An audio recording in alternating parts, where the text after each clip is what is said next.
हिंदी कहानी सोने का हंस जातक कथा है।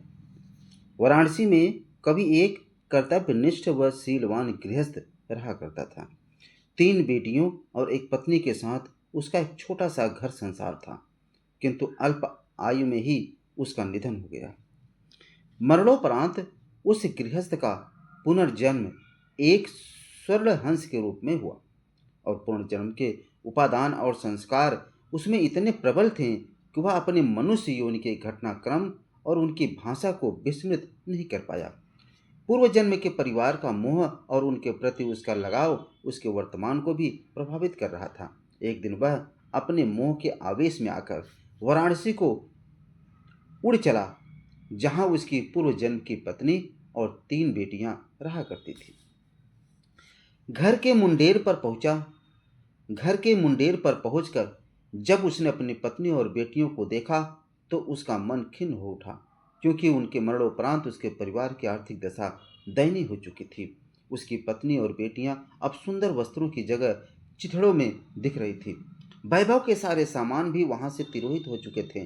फिर भी पूरे उल्लास के साथ उसने अपनी पत्नी और बेटियों का आलिंगन कर उन्हें अपना परिचय दिया और वापस लौटने से पूर्व उन्हें अपना एक सोने का पंख भी देता गया, जिसे बेचकर उसके परिवार वाले अपने दरिद्र को कम कर सकें।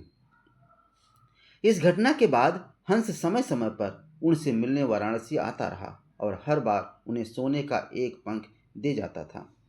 बेटियां तो हंस की दानशीलता से संतुष्ट थी, मगर उसकी पत्नी बड़ी ही लोभी प्रवृत्ति की थी।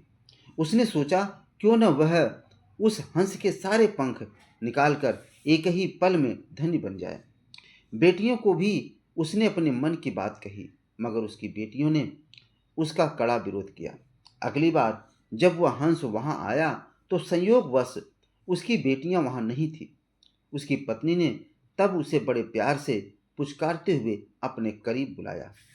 नल प्रपंच के खेल से अनभिज्ञ वह हंस खुशी खुशी अपनी पत्नी के पास दौड़ता चला गया, मगर यह क्या, उसकी पत्नी ने बड़ी बेदर्दी से उसकी गर्दन पकड़कर उसके सारे पंख एक ही झटके में नोच डाले और खून से लथपथ उसके शरीर को लकड़ी के एक पुराने में फेंक दिया।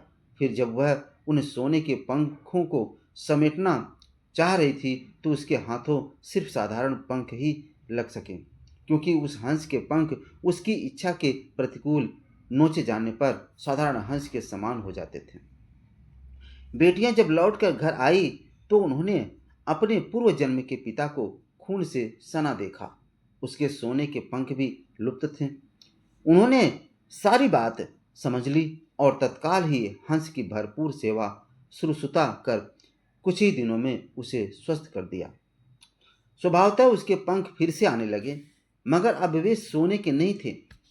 जब हंस के पंख इतने निकल गए कि वह उड़ने के लिए समर्थ हो गया, तब वह उस घर से उड़ गया और कभी भी वाराणसी में दोबारा दिखाई नहीं पड़ा। तो दोस्तों, ये कहानी आपको कैसी लगी?